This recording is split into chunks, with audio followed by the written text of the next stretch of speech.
Hello everyone. Welcome to the next lecture on the complex analysis.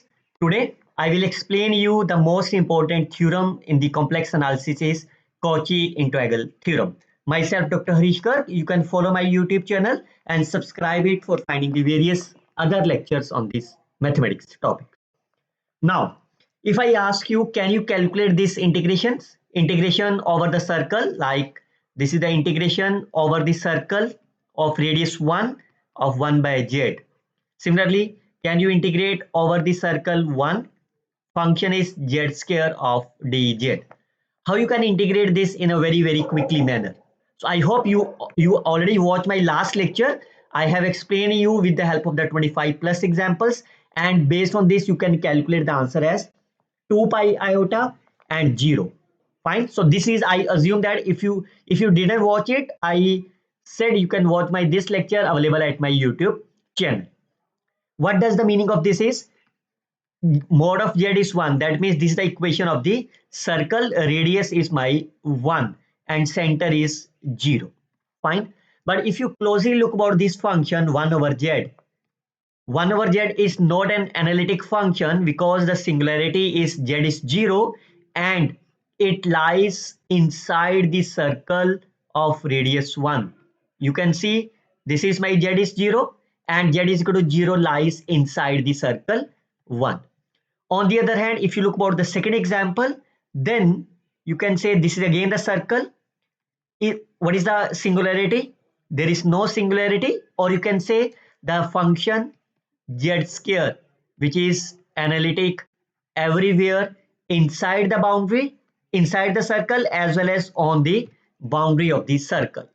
So that means whenever the function is my analytic, this value will be 0.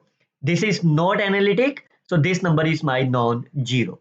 So I will expand this result into the very important theorem which is known as Cauchy fundamental theorem. It is also known as the Cauchy theorem or the Cauchy integral theorem. It's a very simple. You can get the proof within the 3 lines in my this lecture. Don't forget to like and comment on this video as well. So what is the Cauchy integral theorem? If you have the function fz which is analytic and its derivatives are continuous inside and on the closed curve. For example, if I say z is equal to 1, so this is the equation of the circle. That means if the function fz is analytic inside the circle and on the boundary of the circle, then the integration of the fz over the closed curve is 0 always. Fine. But make sure f of the z must be analytic inside and on the closed curve. Fine. So that's a very simple statement, and the proof is again a very simple proof. How does the meaning is? For example, say this is my closed curve C. I consider the region R.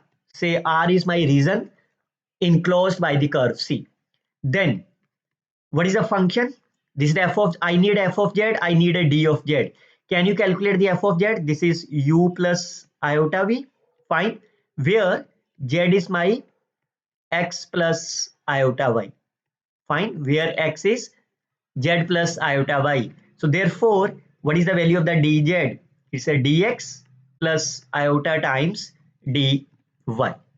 I can substitute the value of the fz, I can substitute the value of the dz on the left hand side of the equation.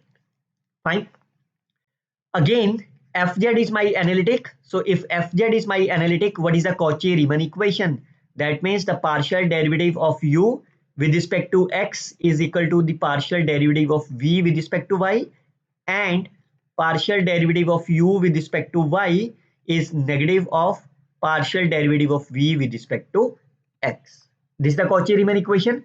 Now I can substitute the value of the fz, I can substitute the value of the dz in the left hand side of the equation. Now you can open this bracket. It's a u of dx, imaginary and imaginary, it's a minus v of dy, plus I can take an iota as a common, then it will be v of dx and then u of dy. Fine. Now, how you can integrate this portion? So remember that this curve C is my closed curve, fine, and the coefficient of the dx, that is the u and v, they are my continuous. So what does the meaning of this? If the curve is my closed, coefficients are my continuous, then we can apply the Green's theorem.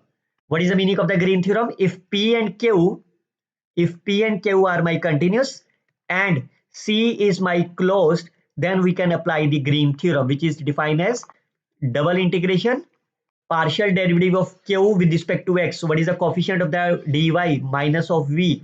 I can differentiate this with respect to X minus partial derivative of U with respect to Y over the region R. This is my region R. Dx dy. Similarly, I can do for this case, it's a partial derivative of u with respect to y, sorry, with respect to x minus partial derivative of v with respect to x. Now I can substitute the value of, what is the value of this case? You can see this number will be 0 if I substitute the value, plus iota. What is the value of the del u by del x minus del v by del y? It's again a 0. So that is the required proof of this result. So that's a simple two-line proof of this theorem. I hope you can understand this and like and comment on the video as well. Now I will explain you with the one example. Can you evaluate this integration of the circle? It's a very simple approach. Whenever you have the curve, you always draw it. This is the equation of the circle. Fine. With the radius is half and the center is 0. If you forget about how you can check about, you can compare any of the equation with z minus a, where a is called as the center of the circle, r is called as the radius of the circle, and if you compare them, r is my half, a is my 0. Then you can draw the circle. Find radius is my half, this is again minus half, this is my x, this is my y. Now what is the meaning of mod of z? Is this means the circle is inside as well as the boundary of the circle.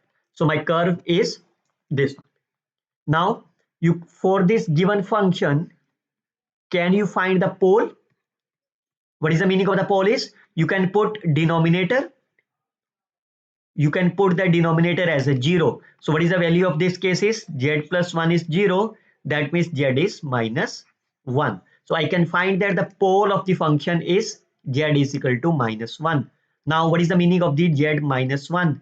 If you compare them with the x plus iota y, x is my minus 1, y is equal to 0. So where it lies, you can see this is the, what is the value of this case? Is it is minus half. So where is the value of this? Is the value of the minus 1. This is the value of minus 1, and you can see that this value is lies outside the circle, because my reason is this green portion, so it lies outside the circle. What does the meaning of this? If it lies outside the circle, that means the function is my analytic, because this function is never be a infinity under this domain. So that means the function is my analytic everywhere. Once is analytic everywhere, by the Cauchy integral theorem, the integration is my 0 is the correct answer of this problem.